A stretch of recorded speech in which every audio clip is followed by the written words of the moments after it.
Halo kawan-kawan, apa kabar kalian? Makasih ya kalian udah klik video ini. Channel ini ngebahas alur drama Korea tiap episodenya. Karena video ini full spoiler, jadi untuk kalian yang gak suka spoiler, silahkan tonton aja dramanya. Tapi untuk kalian yang gak suka ngabisin waktu, channel ini sangat cocok untuk kalian. Kali ini kita akan ngebahas drama Korea yang berjudul Goblin episode 4. Tanpa basa-basi, yuk langsung masuk aja. Entah bilang dia bisa melihatnya sejak pertama bertemu, tapi dia merasa itu nggak akan sopan kalau dia membahasnya. Si Goblin pun akhirnya percaya kalau Entah adalah pengantinnya. Karena kaget ke rumah mendatangi si malaikat maut dan mengatakan kalau Entah bisa melihat pedangnya. Malaikat maut malah senang karena akhirnya si Goblin akan bisa pergi dengan cepat. Malaikat maut bilang, kalau Goblin gak menginginkannya, malaikat maut akan membawa Entah. Tapi dengan alasan, Goblin bilang, jangan, aku menginginkannya agar Entah bisa mencabut pedangnya. Entah memberi penawaran akan tinggal di rumah si Goblin karena udah gak punya tempat tinggal lagi. Tapi malaikat maut gak mau.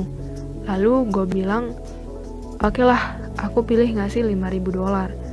Tapi karena Entah udah masuk rumah dan ngeliat rumahnya besar, nggak mau. Dia nolak uangnya dan milih tinggal di rumah si Goblin aja. Dengan gaya centilnya, Entah menggoda Goblin dalam pikirannya. Memujinya, mengatakan kalau si Goblin tampan. Goblin bilang, kau sedang apa? Entah pun bilang, aku sedang berbicara padamu melalui pikiran. Tapi Goblin bilang, itu bohong. Entah pun kesal, mengatakan selama ini ia berusaha untuk gak memikirkan si Goblin.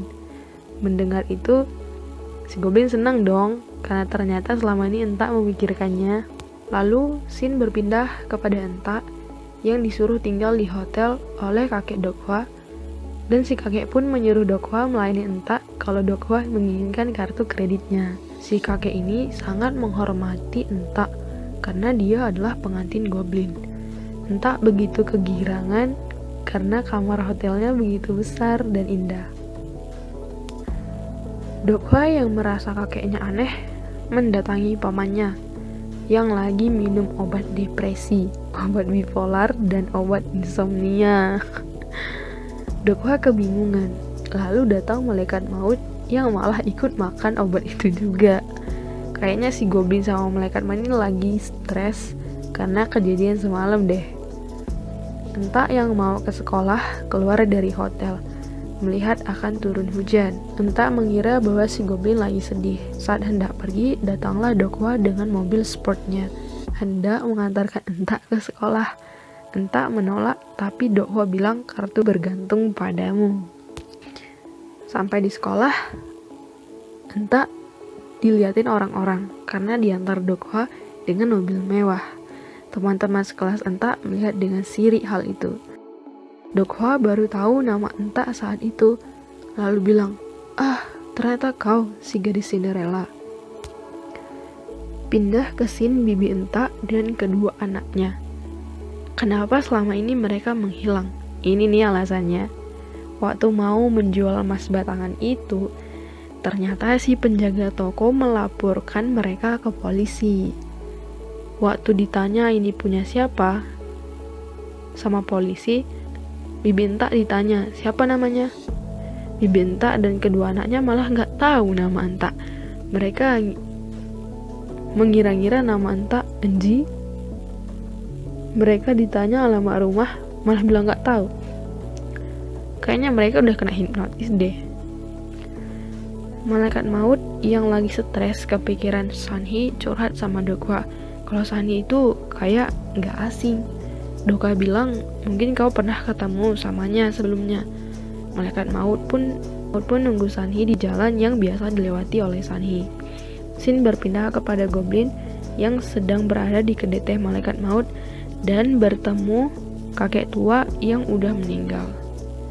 Kakek tua itu dulu adalah anak kecil yang ditolong si goblin karena berusaha lari dari rumah orang tua yang mengadopsinya di luar negeri. Anak itu mengucapkan terima kasih lalu pergi menaiki tangga ke langit. Entah kembali ke kamar hotel.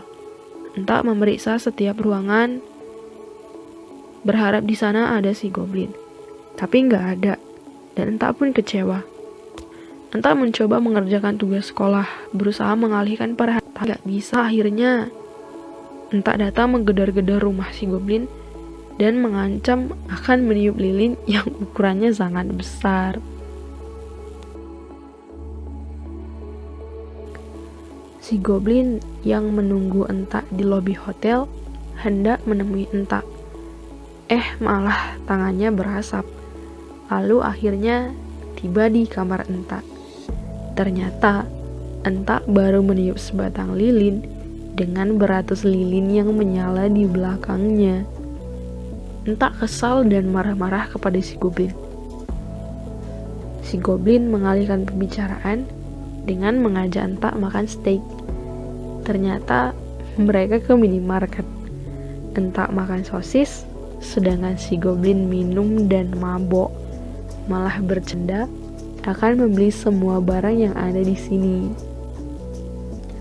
Lalu mereka pun jalan dan pulang. Mereka ngobrol sambil si goblin sedikit sempoyongan. "Sudah berapa pengantinmu?" Goblin menjawab, "Baru Entak aja." Entak yang pertama. Entak gak percaya dan bilang, "Meski aku yang pertama, bagaimana aku tahu aku yang terakhir?" Goblin pun bilang, "Kau yang pertama dan kau yang terakhir." Kegunaan pengantin goblin hanyalah mencabut pedang itu. Tapi Entak nggak tahu kalau pedangnya dicabut, goblin akan mati. Goblin bilang, "Kau harus mencabutnya agar aku menjadi lebih tampan." Oh, Entak pikir seperti pangeran kodok yang dicium lalu menjadi manusia. Maka si goblin dicabut pedangnya dan jadi sapu. Entak bilang, "Kalau gitu, lain kali saja kita cabut pedangnya saat kita butuh sapu." Mereka pun bersenang-senang malam itu. Keesokan paginya, Entak melihat orang-orang berfoto di pohon yang bunganya bermekaran. Entak bingung karena itu bukan musim bunga bermekaran. Dokwa yang melihat berita bunga bermekaran datang sambil marah-marah ke kamar si goblin. Ternyata itu ulah si goblin yang lagi sangat senang karena tadi malam bersama Entak. Malaikat maut yang kayaknya udah suka sama si Sanhi karena di mana-mana dia ngelihat orang dengan wajah Sanhi. Si Sanhi pun terus kepikiran juga sama si malaikat maut. Di kelas, Entak diganggu dan diolok-olok temannya yang selalu jahat padanya. Lalu tiba-tiba ada tangan yang menaruh rokok di antara kedua jari teman Entak. Lalu dengan gaya merokok, teman Entak itu meletakkan rokok itu di mulutnya. Semua orang kaget. Lalu si guru yang melihat hal itu memarahi teman Entak itu.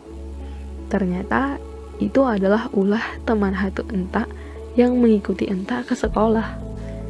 Saat pulang sekolah, Entak dijemput goblin dengan gayanya yang keren. Mereka naik mobil, lalu si goblin mengemudikan dan dengan kekuatannya mereka sampai di Quebec. Mereka pun jalan-jalan dan makan steak di restoran. Saat sedang bercanda di meja makan, goblin bertanya, "Seperti apa bentuk pedangnya?" Entak pun mengatakan ciri-cirinya. Dengan bangga, goblin bilang, "Kelihatan megah kan?" Pembicaraan mereka menyenangkan. Lalu Mereka jalan sambil ngobrol. Lalu, seperti biasa, mereka berdebat bahwa si goblin nggak menginginkan Entak sebagai pengantin. Tapi Entak bilang akan kubuktikan dengan mencabut pedangnya. Goblin pun lari karena belum percaya. Mereka bermain-main di dekat taman mancur. Saat itu, si goblin bertanya, "Kau memilih cerita yang sedih atau cerita cinta?" Entak menjawab, "Cerita cinta yang sedih." Lalu Entak pun memberi buku untuk dibaca oleh si goblin sembari menunggunya di taman.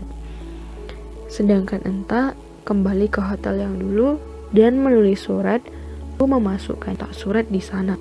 Di taman, goblin membaca buku yang diberi Entak. Lalu Entak datang sambil memanggil, "Aduh. Di sini adegannya sedih. Goblin berpuisi sambil Entak berlari-lari kecil datang pada si goblin. Inti puisinya bahwa dia udah suka pada Entak dan mengatakan bahwa Entak juga adalah cinta pertamanya. Keren ya.